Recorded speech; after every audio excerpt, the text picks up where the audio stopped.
bringing you the news and information you need from the people making a difference. This is Camcast Newsmakers. A charity fun fair has one purpose: to have fun. Hello again, and thanks for joining us. I'm Carla Showell-Lee, and you're watching Camcast Newsmakers.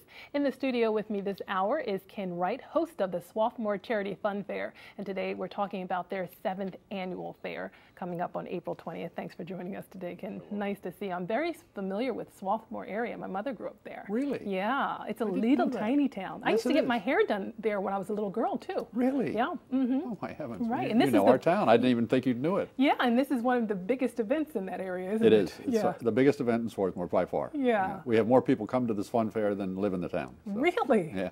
Well, where did the idea of the fun fair actually come about? Actually, my wife and I were wandering around in England one year, and let's see, it was 2001, and we found this little town of Woodstock, like the name here, and it's about 7 miles north of Oxford. And in the town, they were having this fair, and we looked at it, and we thought, this is a wonderful fair. And so we got to know the man who was putting it on. I think his name was Edwards, Dr. Robert Edwards or something like that. And we've gotten to know him over the years. And we said to him, we want to do this back in our town. What's the secret to this thing? He said, look, there are 3 things you have to do. You have to make it short, 4 hours, that's it.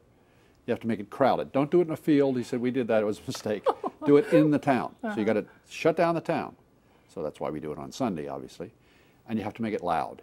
He said, you have to have a lot of things going on. So what we do is we have 3 stages all around the town with entertainment going all the time. I love the fact that those are the key elements that make a fun fair. Yep. How many actually, or I should say, how many charities actually participate? It varies between 45, 55, but we say 50 because it's about that many. And that includes a lot of nonprofits as well. They're not all charities because we have things like in Swarthmore College, there are a lot of groups that want to make money for Darfur or whatever it is that they're interested in at the moment. And so we let them come as well. And so we have a lot of charities and nonprofits that come down and make money. Last year they made about $33,000. So really? This is this means something to a lot of people. Yeah, and this is the 7th annual. Who's kicking off this year's fun fair? Well, the way we do it is we start with a 5K run and walk. The Lions run that for us. And that's another thing. This is a community event. Everybody gets involved. There's 17 different committees that it takes to run this thing, and hundreds of people. Not all of them are Rotarians, but the Rotary Club provides the basis for this. Rotary Club is the group that really puts it on. And so we start off with the 5K run and walk with the Lions do. There's also a bicycle tour that starts there, the Delaware Valley Bicycle Club. And again, they charge money for their bicycle ride. I think it's $5, and that goes to the Leukemia Society. So everybody has a charity that they're giving the money to, and that's the key to this thing: is to make it a fun day where people have fun doing things, but charities make money too. Well, it's so interesting because I'm hearing what you're saying. You have a committee over here. This person's doing this. You're the host. What are you doing now, Ken? Well, first thing I'm doing is trying to make money. Okay. So we have a lot of sponsors. Comcast has been a sponsor for years. And so I talk to Tony and say, Tony, we have to have that money again this year. Tommaso, of course. Exactly. And so, but that's part of my job is to get money and to encourage the other people that are doing the 17 committees to, how's your committee coming? Because you figure we have 3 stages going.